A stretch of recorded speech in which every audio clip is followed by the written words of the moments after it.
And you thought I was one of those silent videos. 3.7 gram Duke glass breaker sent to me by my friend over at RAT Defense channel on YouTube. Same CO2, second meg.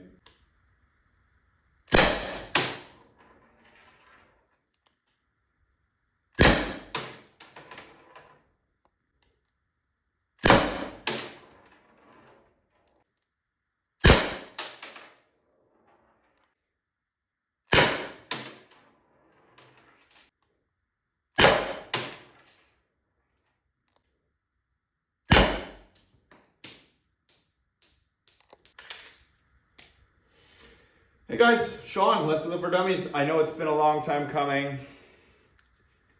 Many of you just subscribe for the Byrna content. I get it. Byrna LE and what I have done to it to, well, let's just say my end goal here was never to make it a high horsepower monster. What I was mostly disappointed with was the fall from grace. It started very high. In my case, 445 or 435, I think, was tops in its unmodified state, shooting on 2.9 gram Byrna kinetic. But from there, it fell like a rock, and it ends up in SD territory pretty quickly. So my real end goal was to use more up that CO2, in your first magazine, and try and keep those shots more consistent with a little more power would always be a good thing. And this is where I ended up. So I'm going to tear this marker down because this is how your LE kind of looks like when it comes out of the box, minus the OLED, of course. My friend over at Merciless Lethal Charles, I purchased his 12 gram adapter kit for your SD, your EP, your LE, fits all of them. Obviously the LE comes with your Byrna boost that I'm not really a fan of. So I'm gonna be installing this, and while I'm installing this kit, you're gonna get to see the insides of my marker, and it's gonna look a little bit different. I'm gonna go through what I've done. I'm not gonna tear open each individual part that I've changed. Some are more time consuming than others, and I'll elaborate on that when we get to that. Here's the big disclaimer. Do not take your Byrna LE apart. I am not responsible for any damage that occurs if you decide to try and do what I did. It is frowned upon. Things do go wrong, and that's how I ended up with this modification, because if you go way back to when I got my first Byrna LE and I opened it up and I took it apart, it didn't work properly when I reassembled it. And the same went for this one. So the second you crack this case, there is a very high chance that if you don't follow through with these modifications, that you will never be able to return to stock. And for some people, that might be a problem. These aren't cheap. They're not toys like everybody says. I carry this thing every day. It serves me well for what I intend to use it for. And I'm not taking down moose and bull. Well, maybe we're taking down some bull right here today. Anyways, let me put it on the table. We'll start the teardown. This may be a long video, so if you don't like long videos or you're not interested at all, just unsubscribe. It's the easiest thing to do, really. All right, let's get going here. So some of the tools you're gonna need are a good set of Allen keys, Imperial Allen keys, more specifically a 1/8, a 3/32, and a 5/64. I've set them aside here already. A micro screwdriver set, one that has at minimum a T6 Torx bit and some micro flatheads. a plastic pry tool. This is for car interiors. You could sub a flathead screwdriver here. I like using this because it doesn't mark up the plastic. And this here is a micro drill with a 0.9 millimeter drill bit in it. This kit and this micro drill kit, like they were like 15 bucks each on Amazon. I just bought cheap ones. That's all you need. And we'll get to why you're using this once we open this up. So make sure your marker is clear. Remove the CO2 if you have one. And in this case, I just finished shooting. So there we go. Oh, you know what else you need? A little plastic kit like this will do wonders. Drop your parts in there so that you don't lose them. Or if you get interrupted mid teardown by the missus or the dogs, which may happen, your stuff is safe in a kit. All right, so first we'll remove the Byrna boost. Many of these screws are of different sizes, so I'm not gonna be too picky here, guys. I'm just gonna try and whip through this. But take note of the sizing, the length. There we go. In this case, I'm just gonna put it back together like it came apart. The first thing I like to do is actually remove the top slide, and that's where this tool comes in here. Just stick it under this wire here, pry it out. And just like that, see how it slipped? Screwdriver would have left a nasty mark there.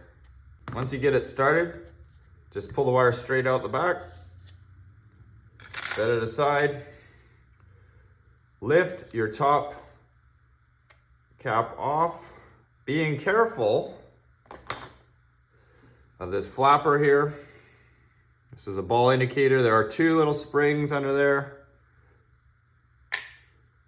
Pluck them out. See how tiny they are? Set them aside in your little container.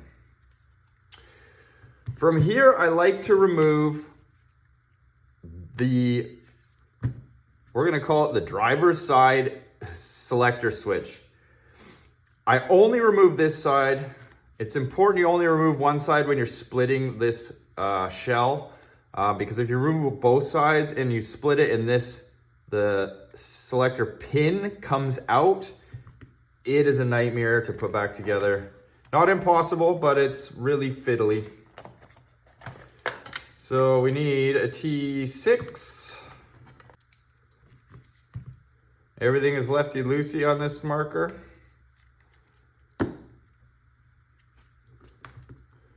Tiny screw, don't lose it, set it aside. Now that you have that out, I use my fingernails and I kind of get under the back of it like this, and it pulls right off. Okay, now we move on, take all the screws out of this guy, and then remove all the screws on this side.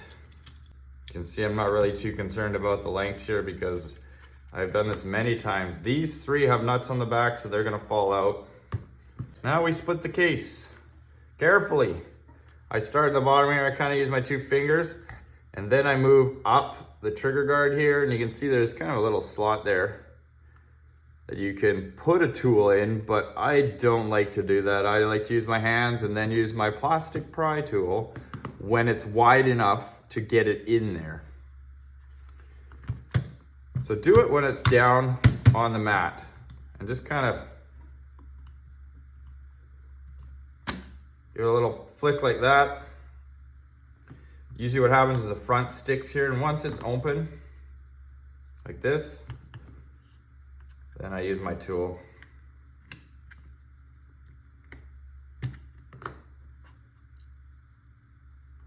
There we go. Set that aside over here, actually, because I'm running out of space here quick. That is the inside of your LE.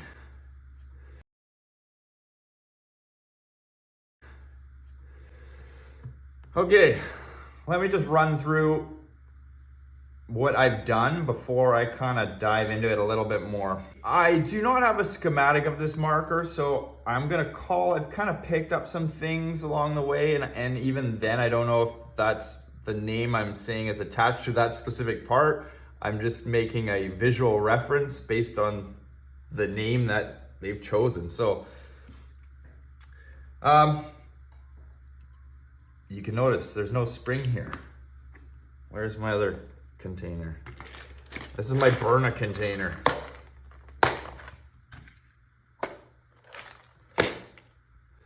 There's normally a spring right in this area here. I believe they call this the power rod. And so when it's currently in the open position because I've opened it. But if you can detect this, see that? This rod goes up and down. Simultaneously, when this rod is going up and down, it unlatches the poppet here so that the trigger can fire. And that was originally the problem with my first disassembly. I went over that marker over and over and over and over again, and it was together correctly. Something changed inside when I opened it, and I could never put my finger on it. And this was the result of that problem because I had a Byrna that wasn't working. So I started looking for ways to get it to function. One was remove this spring off of the power rod. And you'll notice if you're looking at these, maybe I'll flash some pictures on the screen because I have some stock photos I can show you. Right here, there's kind of like a cantilever arm and it goes up and under here.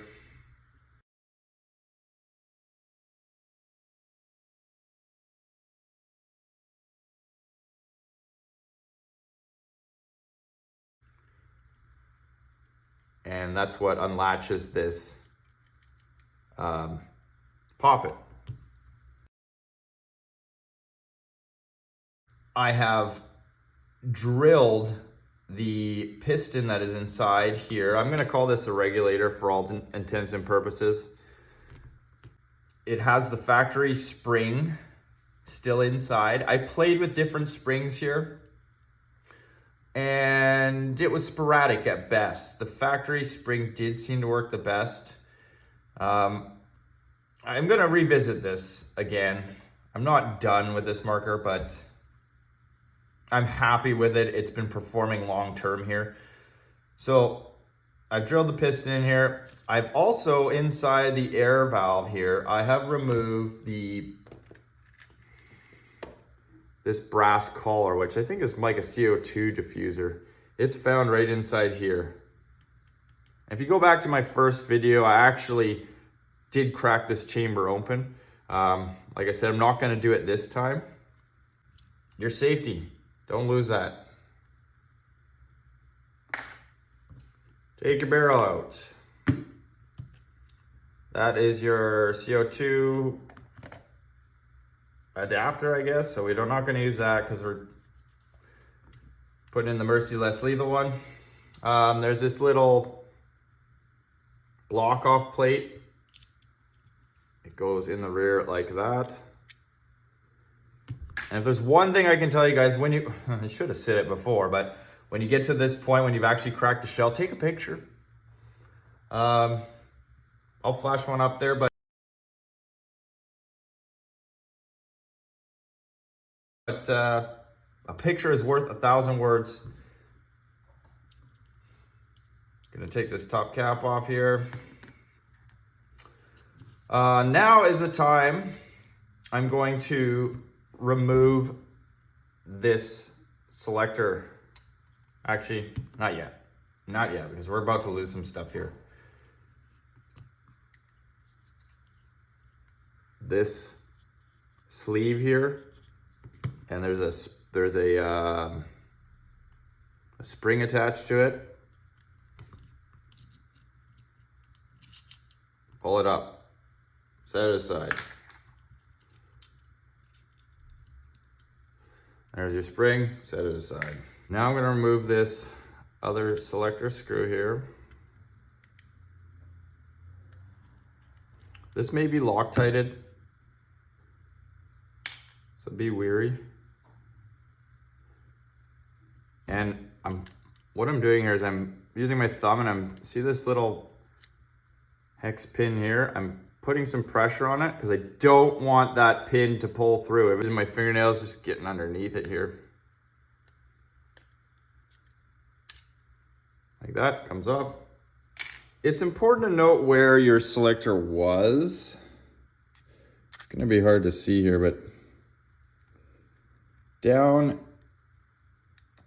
right there's like a little arm right in the back. I know it's tough to see. It's currently in the safety mode. So remember that orientation when you're putting this back together, otherwise you'll have to disassemble and try again. It is cogged on this hex here. And it's kind of the fiddliest part to put back together when you're reassembling this. So now that you have this selector off, you can lift up on the valve and the trigger group here, or puncture mechanism, whatever they want to call it.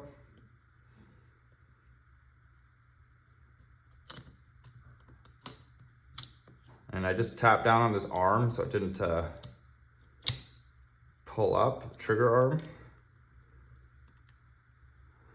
So there is your puncture mechanism. Zoom. This is where I always find metal shavings. I end up having to use a Q-tip to clean them out. Now is as good a time as any to clean that out. Your valve is off. And you can see this arm on the back and see the orientation of it.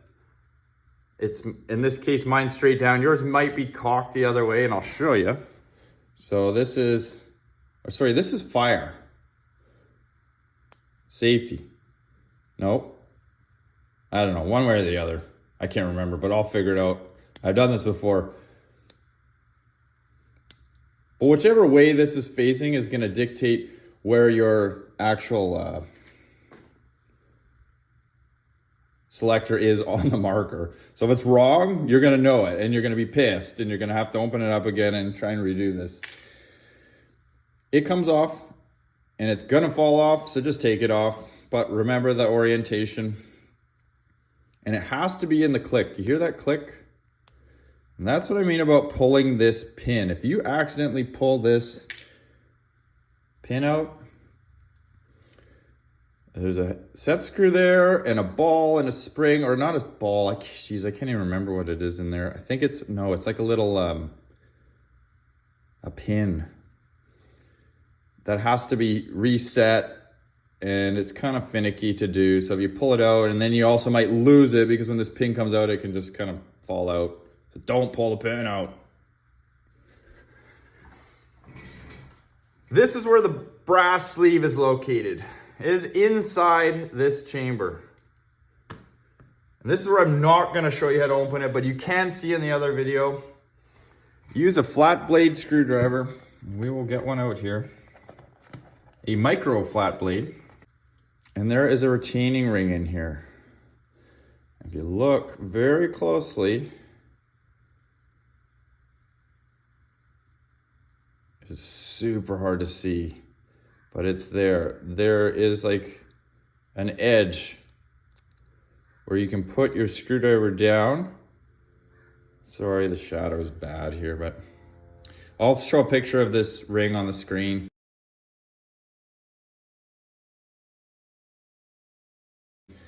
And you pry it out and up, and then you kind of got to slide your screwdriver around. It's a spiral lock ring, so it's kind of like a flat, like almost like a keychain ring.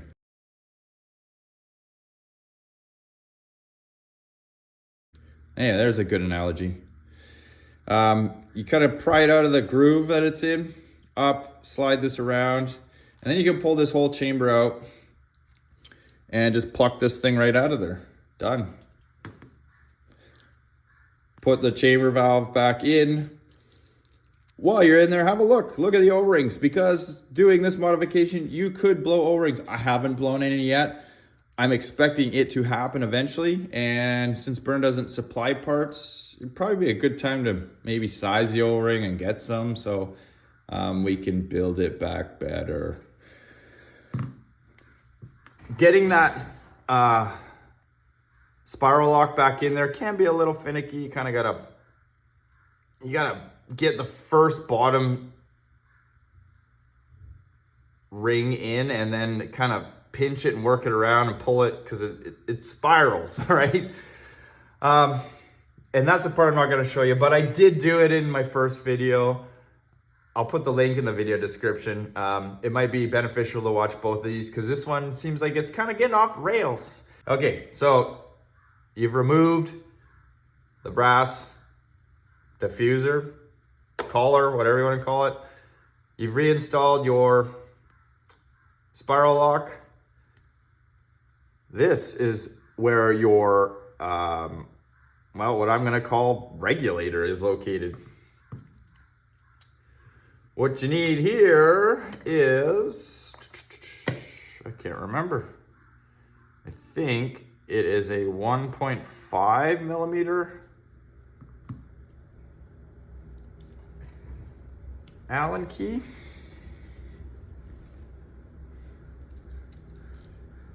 And you know what? I just realized I told you to get Imperial. Well, these are for disassembling. This is for intricate work. So in the end there is it's an Allen head. In my case, a 1.5 fits. Lefty loosey.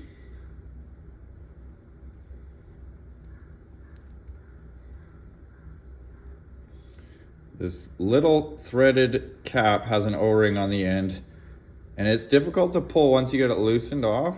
So be careful, because it can pop and then you'll go flying across the room and then you'll never find it again, like that. But lucky, I found it. So that's what your cap looks like.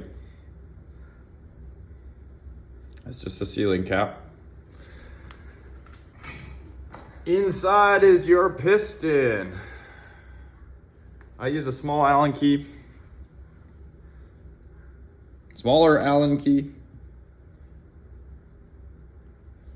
And what I do is I kind of work it in a circular motion like this, with some back tension on it. And you'll see it'll start to come out. Just rolling it, rolling it, rolling it. Rolling, rolling, rolling. Okay, there we go. Look at that. Now this is where I done screwed up last time on my first LE, and you heard me say in some videos that I thought I broke it. And I mean, technically I guess I did, but it worked. So there's a spring on this little piston. You can wiggle it off. Just be careful, because there is an O-ring that's slipping over top here. See that O-ring there? You don't want to tear that up. So this is the factory spring in there.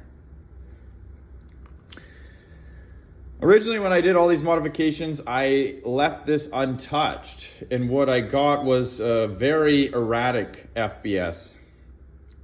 So in an attempt to open this pin up, I found the drill bit that was appropriate for this size, for this side of the piston, and I started drilling. And I drilled and I drilled and I drilled. Well, it turns out that drill bit is the same size as this entire reduced shank at the bottom. So when I drilled through,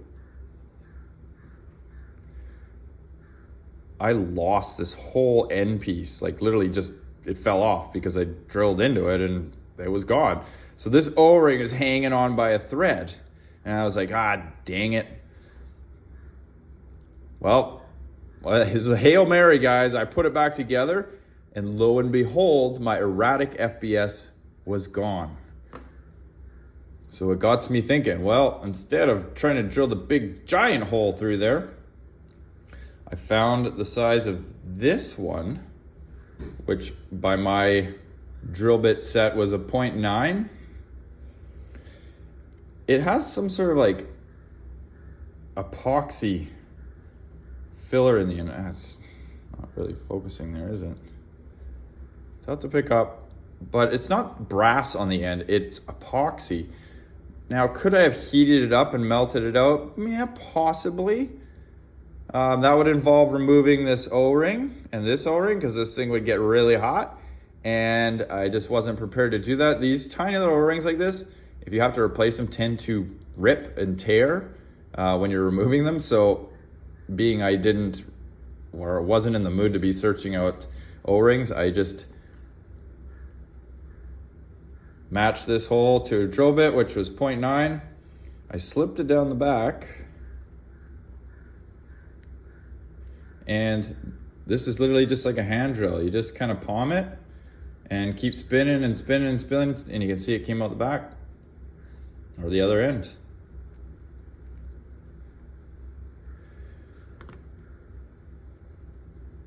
And that was that. That was the discovery. Is there more to be discovered? Yeah, possibly. So let's put it back together. Good time to oil these things. Mine's pretty oily already. So put the spring back on. Again, careful not to muck up that O-ring on there. Spring, piston go back in. I can take a little push to get it to seat. So you can see now it's inside, mostly freely moving. It moves under CO2 pressure, so no fret there. And all while you're doing all this, remember, don't pull this pin out by mistake. And it's very easy, watch. See how it slides like that? You could literally just push it out. Put your cap back on. Put it on the end of your screwdriver like that. Threads are very fine on this, and there ain't very many of them, so don't mess it up. Make sure you're positively threading this in. So I push it in, get the O-ring through. There we go. And just tighten it down. Not ugga-dugga tight. Remember, not very many threads. And there you go. Now, I'm just gonna pause the video briefly here because this is something that I didn't mess with, was this, I don't know what you call this, the return spring. I didn't play with the sizing on this, so I wanna just take some measurements on it before I reassemble this. All right. So this return spring checked out at 0.7 by 22 by 5. So happens I have a 0.6 by 20 by 5. So the experiment continues. I'm gonna reinstall this. It's gonna be the same as what you would have to do, except you're gonna use your factory spring for now. You take your little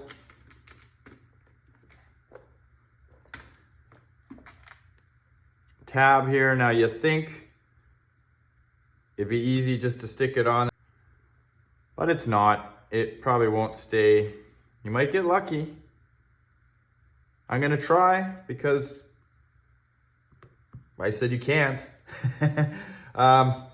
So your turn spring goes on here. Now this is why I say you might get lucky, because you're trying to center this spring down the hole here and get this pin back in this particular hole right here.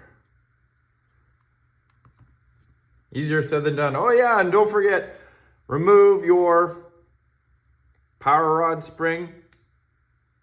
Doesn't matter right now, but when you're about to close this marker up, you want to make sure this is in the down position. So when it's down, there's actually a little bit more space inside this chamber. And I believe this spring is actually the culprit for the consistency issue. Okay, so we're gonna try and push this back together. Just gonna lift up slightly on this. Sorry I can't get closer, but it is what it is.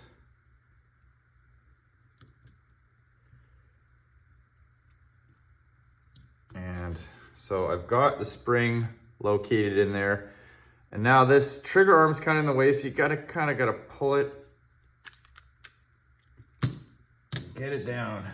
Oh, lucky first try.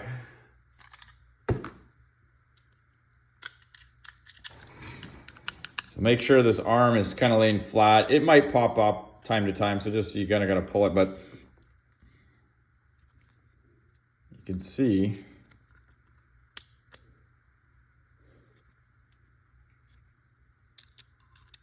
that arm right there is in the downward position, kind of how we disassembled it. Once you have the air valve back installed like this, you can push this pin down. And you want to make sure it's down because it'll keep that little tab from slipping while you're trying to reassemble. Now, it should stay together like that. You kind of got to tip this valve up and slip. There's an O-ring in the end here. You don't want to bend this tube or anything like that. You might crack it, and you want to make sure this seats squarely into the valve itself. So there's also this hole in the back of the trigger which coincides with this arm right here. We can kind of get that after. I'm more concerned about getting this tube in place evenly. So I gently rock up on this air valve, trying not to unwind everything that I just put in there. And you can just rock it down like that.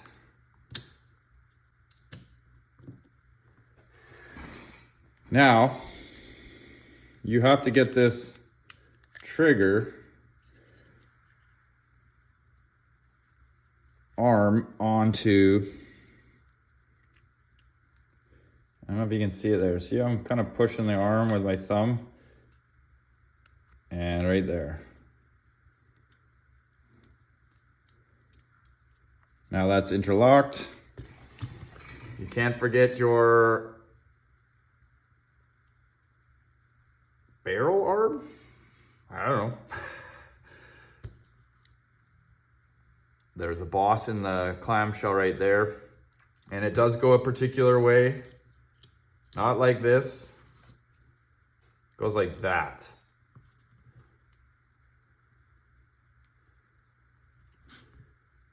And you can carefully lift up and slip it under. There you go. Now nothing is screwed in right now, so you must be very careful. If you've gotten to this point, this is a good time. Kind of hold everything like this and put your selector screw back in. That'll prevent this whole thing from popping out. Make sure you got the right side. And I have it in the wrong spot. Yep.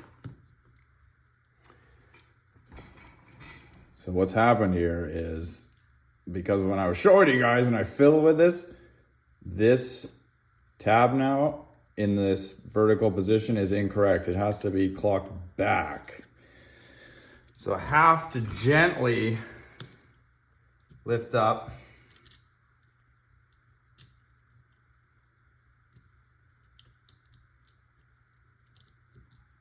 Well, I might just have to redo this again. We'll do it in the abbreviated form. Okay, there we go. Now you can see why this is not for the novice. It is quite easy for things to slip. They are very small parts. So back where we were, good time to put your selector on.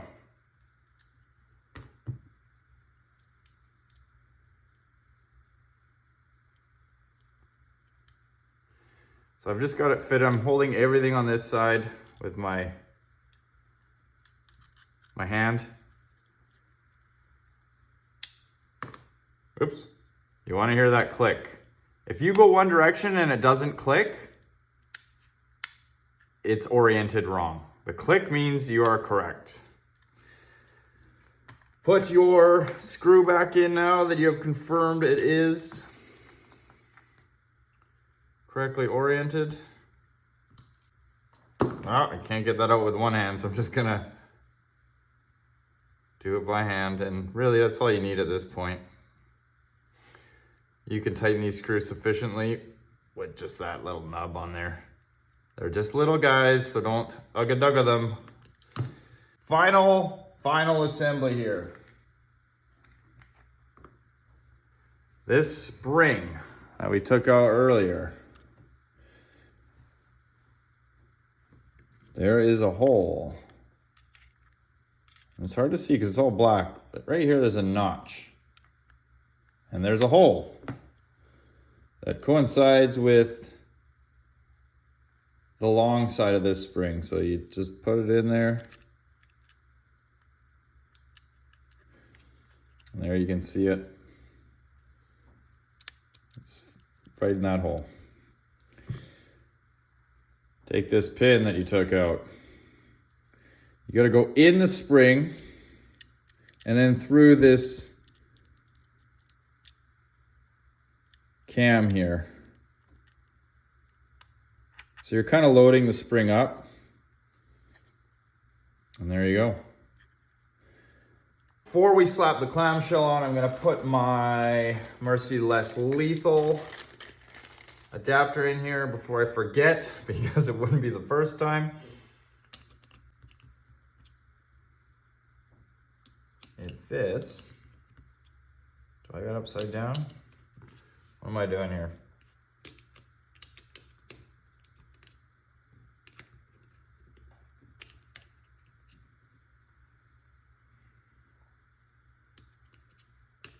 Okay. Guys, okay. I've only slept like 3 hours because I got called into work last night, so give me a break. Okay, adapter's in. Everything is in place. Last but not least, make sure this power rod is in the downward position, like that. You can put this cover back on. It kind of helps retain everything here. It only fits one direction. Then we are going to put our case half on here. Safety. Oh, and I forgot something else. That little plug in the back is important because it is also a guide for this trigger mechanism.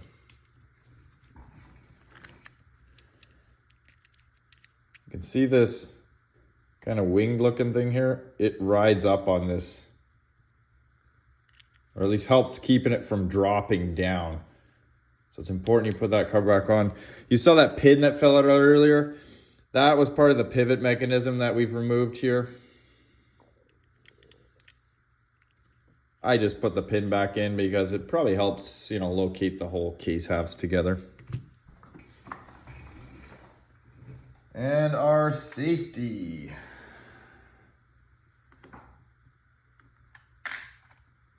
Don't forget the spring.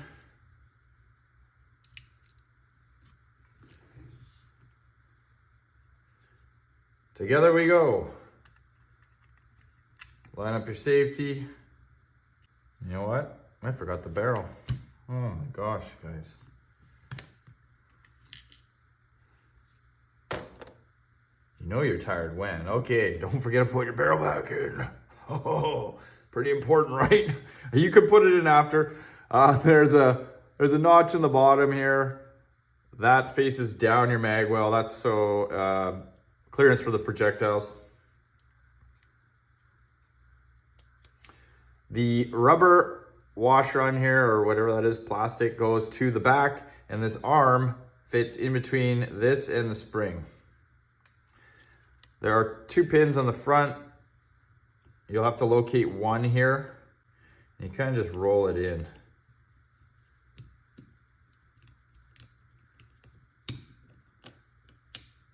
Like that. Now, right here is a spring stop. If it goes beyond that, when you try to put these case halves together, they're not going to go together very nicely. The easy fix is while you're kind of squeezing it is to pull back on this spring. And you can kind of reset it. See how it goes. It looks like it's holding right now. Now let's try the other side. Oh, my pin fell out here again.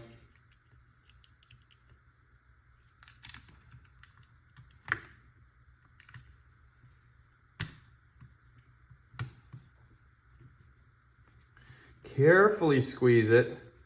It should go rather easy. Shouldn't have to force anything.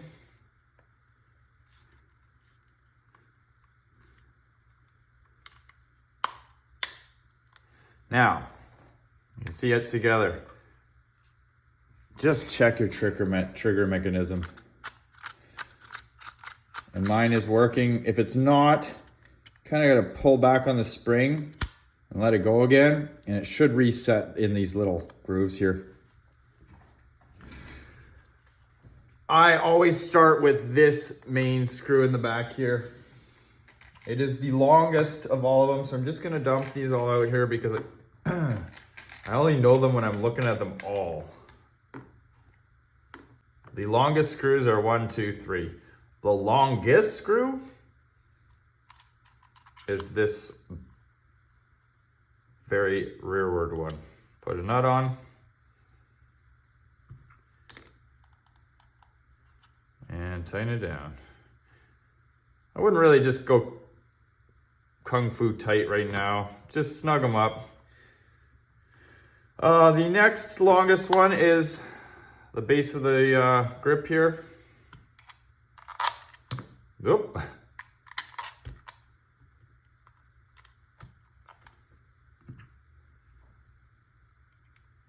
Trigger pocket here.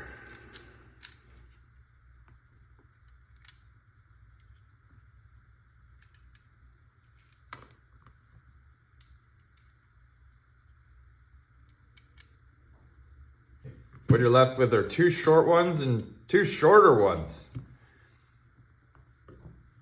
So the longer of the shorter ones go on this side and this side of your trigger. These 2 particular ones I found, I like to start one side and not even tighten it. Just get it started and then do the other side. For fear of cross-threading, I found sometimes it's a little bit out of alignment. So once you get them both in, then you can go ahead and tighten them down. And same goes for this Merciless Lethal adapter. These guys are tiny, guys, so just be gentle. Get it started on one side and then do the other.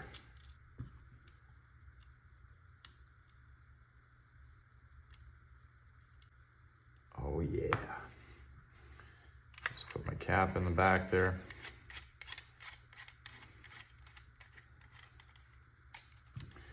Oh, selector. Make sure it matches the other side, guys. Byrna Loctite these now from the factory, I believe, and that was because people were actually losing. The screws were backing out, so it might be a good idea to, once you're satisfied with your launcher is functioning properly. Good time to check it before you put the top cap on. Get your top cap ready. Get your ball indicator ready. Try and get these tiny little springs. Keep your marker flat on the table. There are spring holes here. You see that hole? That's where the springs go.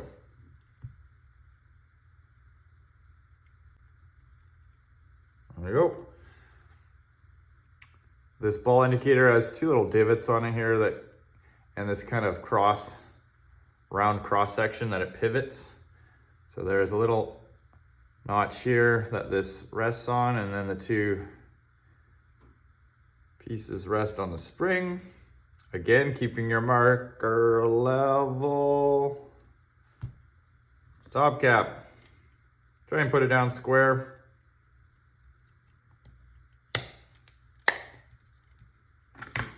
Wire retainer. Careful not to prick yourself. Push it back in. It's important to keep it nice and even on both sides. If it gets kind of cockeyed and you bend this, yeah, it might be a little difficult to put back together. Push it all the way in.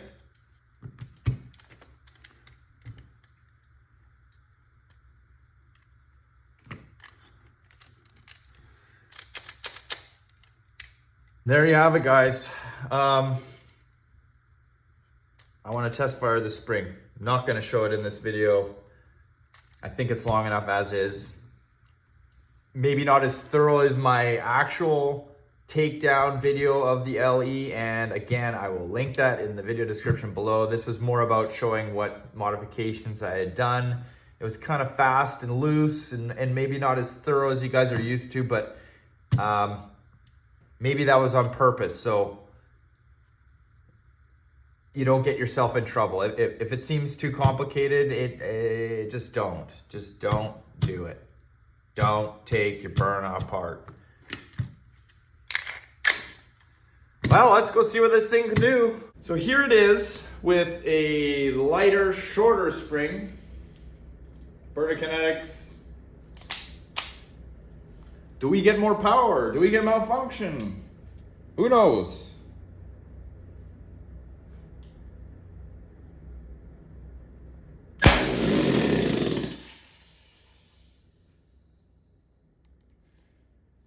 We get diddly squat.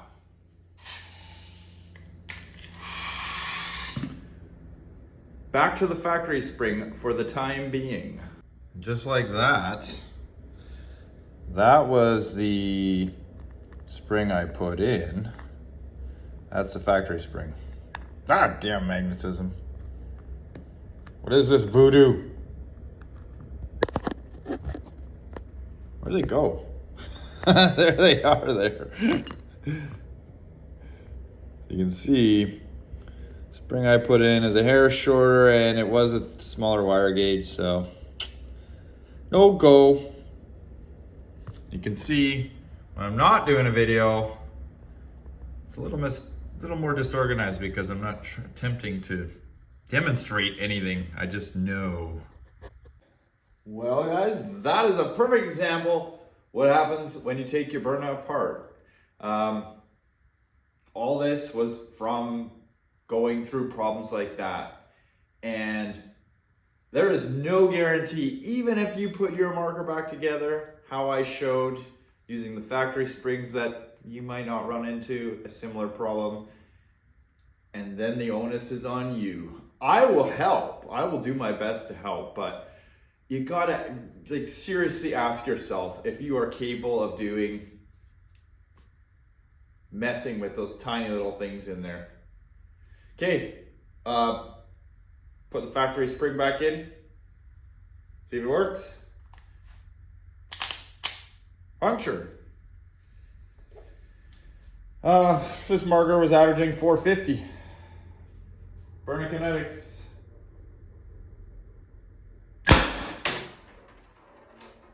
Boom. Right on the money. There's one thing. It is super consistent, and I should have grabbed my other LE. It shoots exactly the same, and you know, if you look on YouTube at all the videos and how they're kind of all over the place, I'm telling you, that freaking power rod spring is half the problem.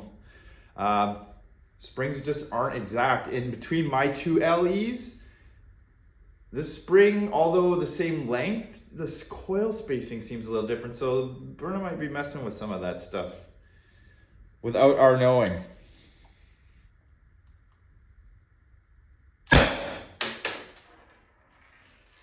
Or 38.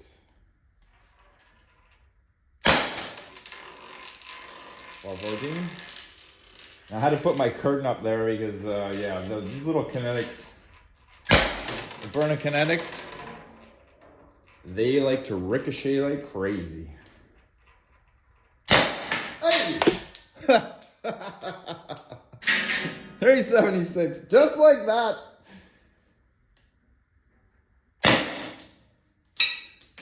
Ready, 56. I think that was the last one. That was one more. 346. Definitely the last one. There you have it, guys. That's all I got so far. It's so hard to want to change anything. It is working very well how it is. You know me, guys. I'm probably going to order a different return spring. That one was just, I think, too short. That's why it stuttered like that. So that resets your valve, and it wasn't resetting it far enough, and it was still staying open, and then it started to flutter until it eventually caught. Yeah. See ya!